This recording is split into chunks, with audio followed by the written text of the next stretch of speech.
power never changes. Oh look, shaving! Cool!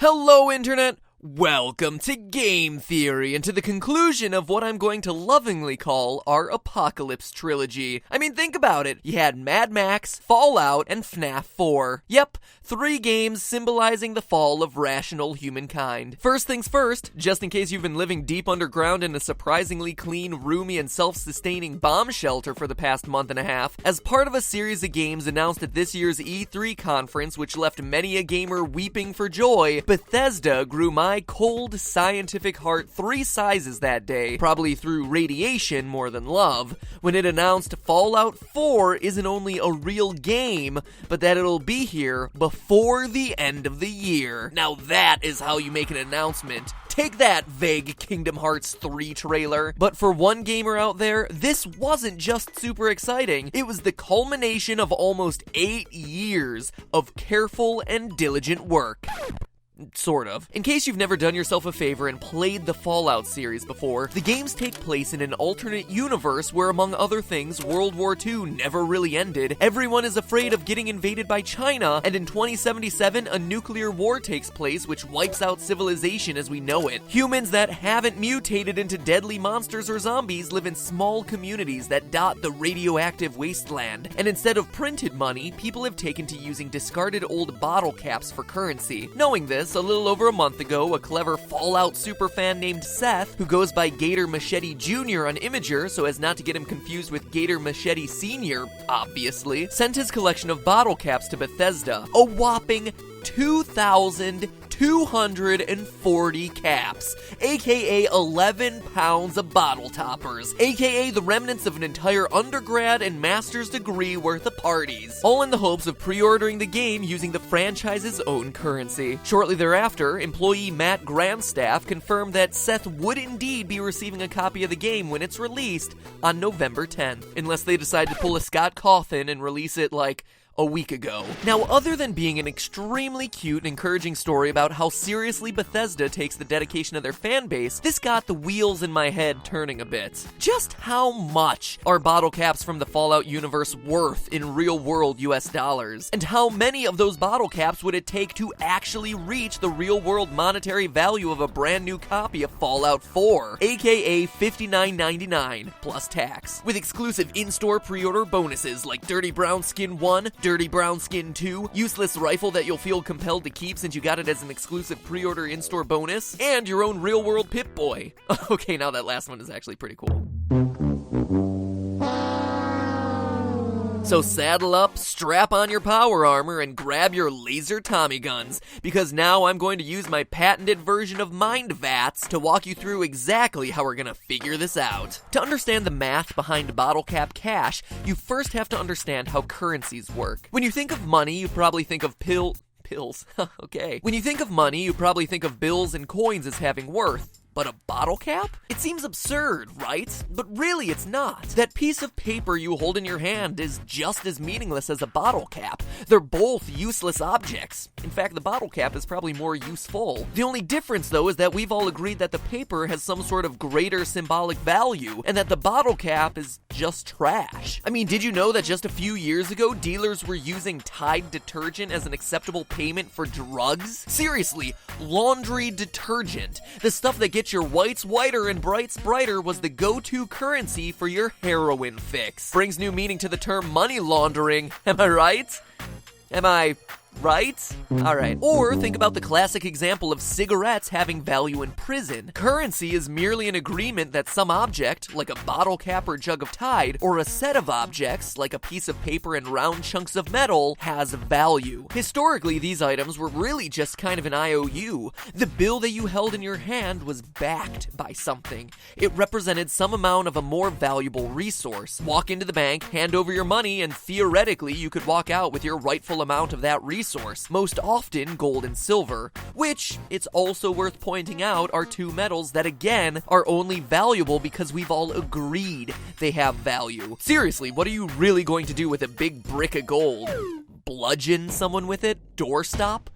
Bicep curl? Today, though, most money is what's known as fiat money. No, not the savings that you've put away for your fancy Italian car. It's money that's not backed by anything. In the Fallout games, this isn't a problem, because bottle caps are backed by another valuable resource, water. Water is the valuable resource in the post-apocalypse. Why bottle caps? Well, the reasoning behind bottle caps was that they're impossible to counterfeit. No bottle cap factories existed after the world ended. That also means that they're in limited supply, which preserves their value against inflation. A huge issue we discussed during our Economics of World of Warcraft episode. So what is the value of a bottle cap? Well, since we can't put a firm price on the value of water in the Fallout universe, we have to compare them to something that's generally considered to be a valuable resource across all of history, the aforementioned gold. In the Fallout New Vegas add-on Dead Money, you can collect 37 gold bars during the heist of the Century's mission. Each one can be sold at an optimum value of 10,539 caps. This also tells us that gold is a good standard to compare against because this is one of the highest valued items in the game, meaning that even in the post-apocalypse, gold is still something that people value. Now, the carry weight of each of these bars is 35 pounds, so all we need to do to figure out the value of that gold is convert it to bottle caps and we have our answer. To begin, the value of gold is most often measured in ounces, but not ounces like Americans know them, where there are 16 per pound, rather troy ounces, a unit of mass specifically for gold and other precious metals and gemstones. A troy ounce is actually heavier than the United States ounce, which isn't even its official name. Technically, US ounces are called avoirdupois ounces, but just saying that word makes me feel pretentious, so let's move on. Doing the conversion, a 35-pound gold brick is actually 510 troy ounces. But that's not all. We also have to consider how pure the gold is. Loyal theorists will remember when we calculated the cost of Minecraft diamond armor using the 4 C's of gemstones. One of those C's stood for carat, or weight of the diamond. Gold is also measured in carats, but this time with a K, a word originating from the carob beans that old merchants used to use to weigh gold. Carob with a C, not a K. And carat with a K now measures gold purity, not weight like carat with a C, despite it originally being inspired by a measure of weight.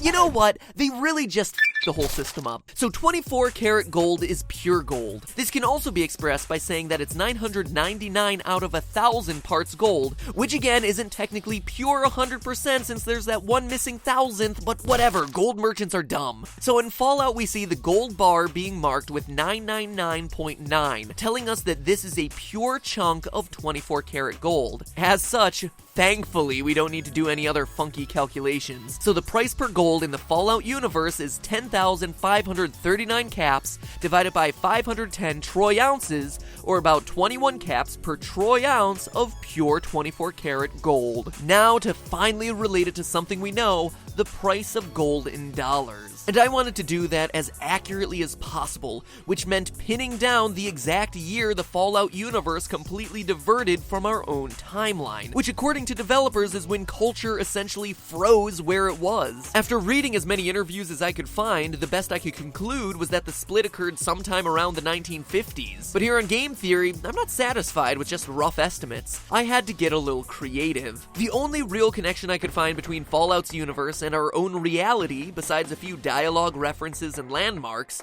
was the music that plays on your in-game radio on the various stations you pick up on your Pip-Boy. So I organized all the real-world songs into a list, and after checking the original release dates of each recording, the most recent song on either of the game's soundtracks was a cover of the classic song Blue Moon by Frank Sinatra, which plays on Radio New Vegas in Fallout New Vegas, and places the timeline split a little later than I expected, squarely in 1961, more specifically January 3rd. So, armed with a date, some gold, and a fistful of bottle caps, we can finally reach our conclusion. In 1961, the cost of gold was about $35 per troy ounce. That would mean each bottle cap would be worth $1.67. Wow, that's surprisingly expensive, actually. Those are some valuable caps. In other words, GatorMacheteJr, by paying 2,240 caps, you technically overpaid by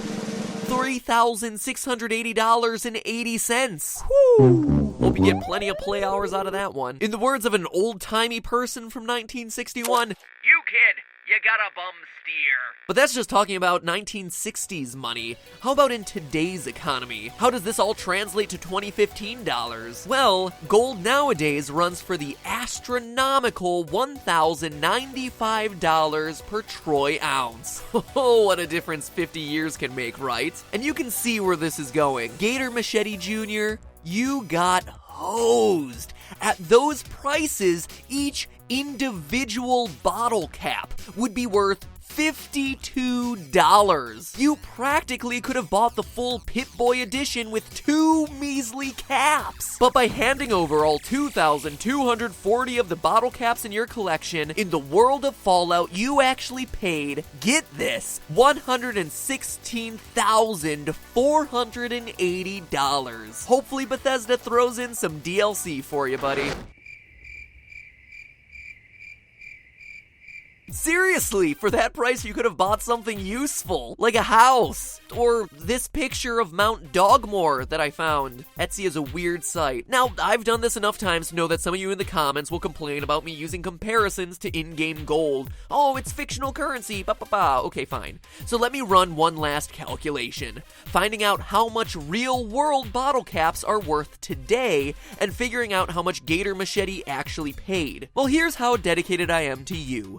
I got in contact with Crown Holdings, the company who originally founded Crown Cap Enclosures, the bottle caps you see featured in the games, and asked about the composition of bottle caps made by the company in 1961. A very helpful woman named Sheila informed me that at the time, caps were made from 100% carbon steel. From more research, I found that a single steel bottle cap weighs between 160 and 190 milligrams, or about 0.005 pounds. To calculate out the current monetary value of a single bottle cap, I went to a website I absolutely love called Quandle, which is basically a search engine for numerical data, which, yes, I recognize makes me sound incredibly nerdy, and check the current market price of steel, which as of June 11th, 2015 is about $100 per metric ton, or approximately 2,204 pounds. 1 metric ton is equal to 1 billion milligrams, so just in case you're having trouble doing the math in your head, just divide that by the weight of 1 bottle cap, which averages out to be 175 milligrams,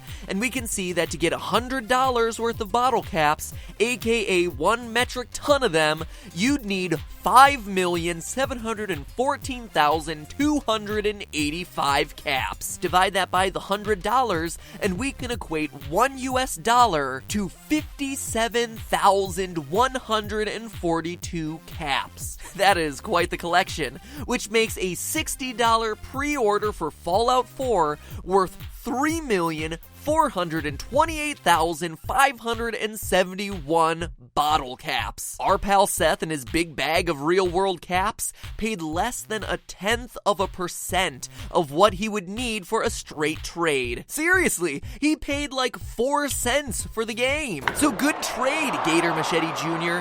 I'm sure you've done Gator Machete Sr. proud. And hey, let's be honest, 4 cents for the game? It's a whole lot more than he would have gotten had he traded it into GameStop. Or if you wanted to hang on to all of your bottle caps, but were still feeling a little rumbly in the tumbly, then consider a trial run of NatureBox. For my favorites like Chipotle Maple Almonds, Strawberry Lemonade Fruit Stars, and Mini Belgian Waffles. Mini Belgian Waffles, they're so teeny and cute. NatureBox has over 100 snacks to choose from that get delivered straight to your doorstep. Radiation-free, no less. And if you're a completionist, like I am, there's always more to try because they're constantly releasing brand new options every every single month, meaning that your taste buds are never gonna get bored. And right now, you can enjoy your first box of NatureBox snacks on them, but only at naturebox.com/MattPat, MATPAT, and only if you act fast. So save your hard-earned bottle caps and head on over to naturebox.com/MattPat right now to unbox a world of taste. They're Vault Boy approved. Isn't that right, Vault Boy? Vault Boy and I were talking about it the other day. He likes Parmesan garlic pop pops. One last time, that's naturebox.com/MattPat for your first box of hand-picked snacks sent directly to your post-apocalyptic doorstep on them. And now, to close us out, remember, that's just a theory. A game theory. Thanks for watching. And by the way, want more Fallout action? Click here for my theory on the science of how you could survive a headshot as depicted in Fallout New Vegas. Or maybe you're in the mood for some other post-apocalyptic theorizing. Get a preview of the new Mad Max game and my theory on how to survive the carpocalypse and repopulate the world in your image by clicking right here. Now, if you'll excuse me, I've got one final date with FNAF. And this peanut butter nom nom. Nom nom nom nom nom.